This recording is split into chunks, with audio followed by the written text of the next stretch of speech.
Assalamualaikum warahmatullahi wabarakatuh. Salam, perkenalkan nama saya Uswatun Hasanah dengan NIM 2410116120003 dari jurusan Pendidikan Bahasa dan Sastra Indonesia kelas A1.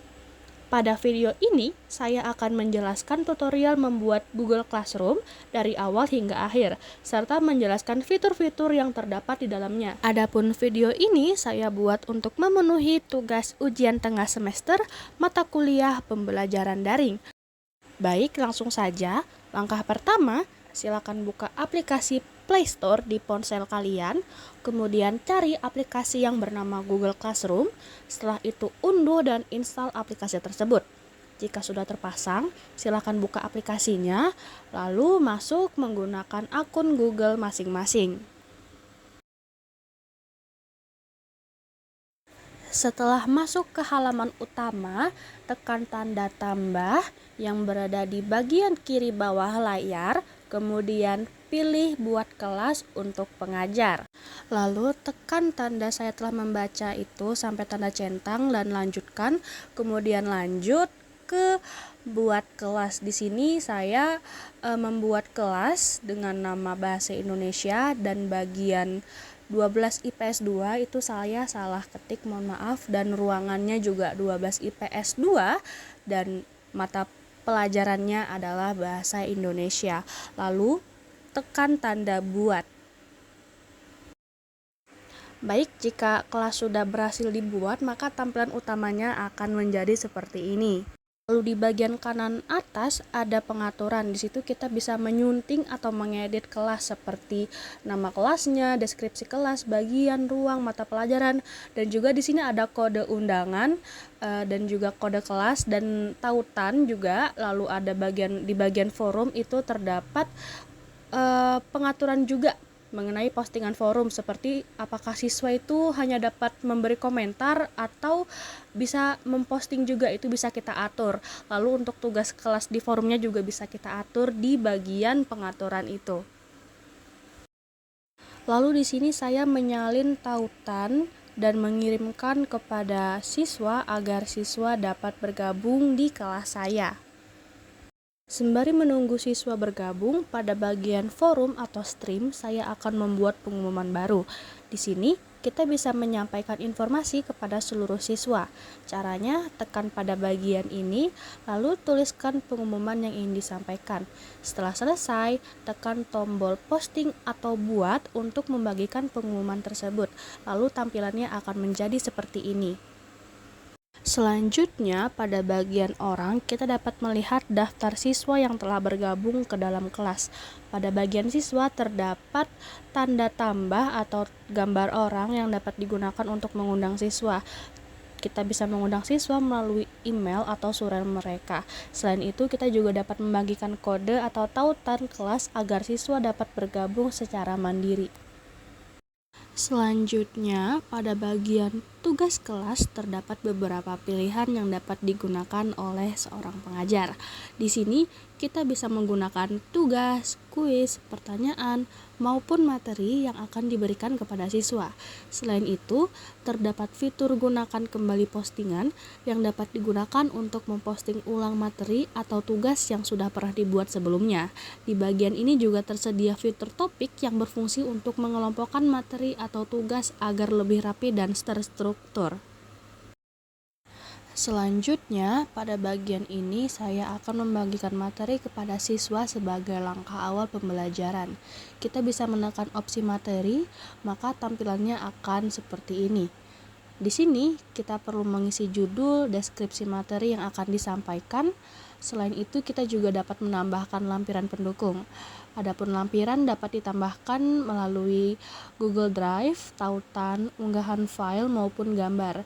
Dan kita juga bisa langsung mengambil gambar atau video tanpa harus mencari filenya terlebih dahulu. Selain itu, tersedia juga pilihan untuk membuat file baru seperti dokumen, slide, speedset, gambar, maupun formulir. Pada contoh ini, saya akan membuat materi menggunakan dokumen baru.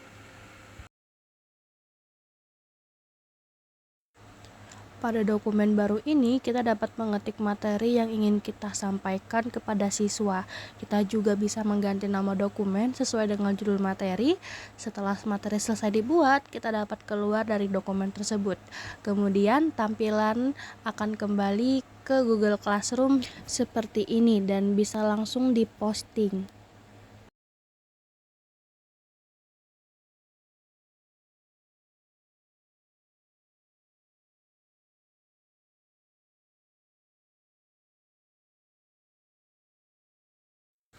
Selanjutnya, kita dapat membuat tugas untuk siswa. Pertama, kita isi judul tugas terlebih dahulu, kemudian tambahkan deskripsi atau instruksi sesuai dengan materi yang telah diberikan. Selain itu, kita juga dapat menambahkan lampiran sebagai contoh atau bahan pendukung tugas. Selanjutnya, kita bisa mengatur batas waktu pengerjaan pada bagian tenggat waktu atau atur tanggal batas waktu yang seperti terlihat di sini.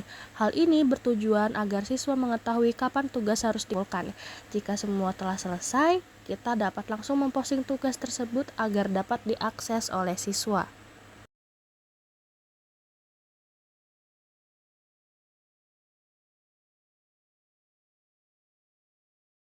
Selanjutnya, saya akan membuat kuis untuk siswa. Caranya hampir sama seperti sebelumnya, yaitu kita mengisi judul dan deskripsi terlebih dahulu. Setelah itu, tekan bagian kuis kosong. Pada halaman ini, kita dapat mengganti judul kuis sesuai yang diinginkan, serta menambahkan deskripsi, dan selanjutnya kita mulai membuat pertanyaan. Di sini saya membuat pertanyaan dalam bentuk pilihan ganda. Untuk menambahkan pilihan jawaban, kita dapat menekan tambahkan opsi. Kemudian untuk menentukan jawaban yang benar, tekan tanda kunci jawaban, lalu pilih jawaban yang benar. Jangan lupa untuk memberikan poin pada setiap soal. Setelah selesai, tekan tanda selesai.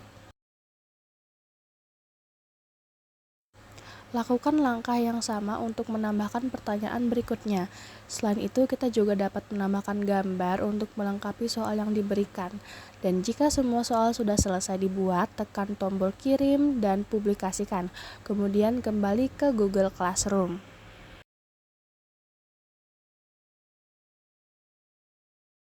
Setelah kembali, jangan lupa untuk mengatur tenggat waktu pengumpulan kuis. Terakhir, tekan posting agar kuis dapat diakses oleh siswa. Selanjutnya, untuk mengecek apakah siswa sudah mengerjakan tugas, kita dapat masuk ke bagian tugas yang telah dibuat.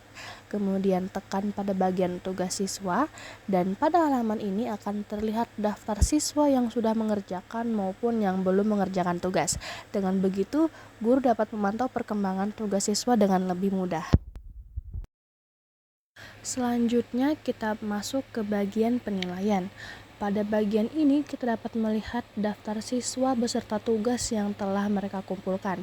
Untuk memeriksa tugas, kita bisa menekan nama siswa yang telah mengumpulkan tugas, kemudian kita dapat mengecek hasil pekerjaan siswa tersebut, apakah sudah sesuai atau belum. Setelah itu, kita dapat memberikan nilai sesuai dengan hasil yang diperoleh oleh siswa. Jika penilaian sudah selesai, kita bisa mengembalikan tugas tersebut kepada siswa agar mereka dapat melihat nilai dan hasil koreksi yang diberikan.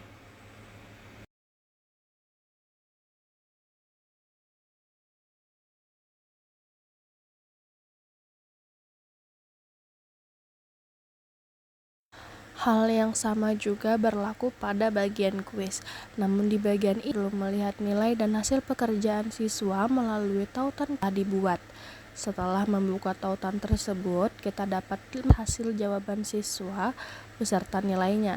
Misal ini terlihat bahwa siswa memperoleh nilai 60 karena terkesalahan dalam menjawab soal. Setelah memastikan hasil tersebut, kembali ke Google Classroom dan selanjutnya kita mengembalikan hasil kuis tersebut kepada siswa.